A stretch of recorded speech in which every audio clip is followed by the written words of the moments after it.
കേരളത്തിന്റെ മുൻ കമ്മ്യൂണിസ്റ്റ് മുഖ്യമന്ത്രിയായിട്ടുള്ള പിണറായി വിജയന്റെ മകളായിട്ടുള്ള വീണ വിജയൻ എൻഫോഴ്സ്മെന്റ് ഡയറക്ടറേറ്റിന്റെ റഡാറിലാണ്. വീണ വിജയന്റെ അനധികൃതമായിട്ടുള്ള പണ ഇടപാടുകൾ എല്ലാം തന്നെ എൻഫോഴ്സ്മെന്റ് ഡയറക്ടറേറ്റ് അന്വേഷിച്ചു വരികയാണ്. ഇപ്പോഴിതാ വീണ വിജയനെ അറസ്റ്റ് ചെയ്തേക്കുമെന്ന സൂചനകളാണ് നമുക്ക് ലഭിക്കുന്നത്. അതിന്റെ പ്രധാനപ്പെട്ട കാരണം CMRL എക്സാലോജിക് മാസപ്പടി കേസിൽ ഹവാല ഇടപാടിന് തെളിവ് കിട്ടി എന്നാണ് നിലവിൽ എൻഫോഴ്സ്മെന്റ് ഡയറക്ടറേറ്റിൽ നിന്ന് ലഭിക്കുന്ന സൂചനകൾ.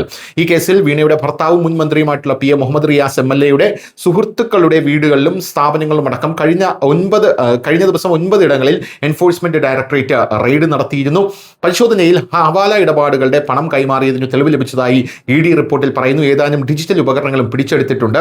20.5 കോടിയുടെ ഹവാല ഇടപാട് നടന്നു എന്നാണ് എൻഫോഴ്സ്മെന്റ് ഡയറക്ടറേറ്റ് നിലവിൽ വിലയിരുത്തുന്നത്. മെയ് 27 നടത്തിയ റെയ്ഡിൽ വീണയുടെ കൈപ്പിടിയിലുള്ള ചില രേഖകൾ അന്ന് പിടിച്ചെടുത്തിരുന്നു. അതിൽ ചില വ്യക്തികളുടെ പേരും അവരുമായി നടത്തിയ പണമിടപാടും ദുബായിലേക്കുള്ള പണമിടപാടും അടക്കമുള്ള വിവരങ്ങൾ രേഖപ്പെടുത്തിയിരുന്നു. ദർഹത്തിലും രൂപയിലുമാണ് ഇടപാടുകൾ രേഖപ്പെടുത്തിയിരുന്നത്. 3.49 ലക്ഷം ദർഹം, അതായത് ഏകദേശം 85 ലക്ഷം രൂപ ദുബായിലേക്ക് കൈമാറിയിട്ടുണ്ടെന്നാണ് രേഖയിലുള്ളത്. വീണയിൽ നിന്നും പിടിച്ചെടുത്ത ഡിജിറ്റൽ ഉപകരണങ്ങളിൽ ഒരു സിം കാർഡിന്റെ ചിത്രവുമുണ്ട്.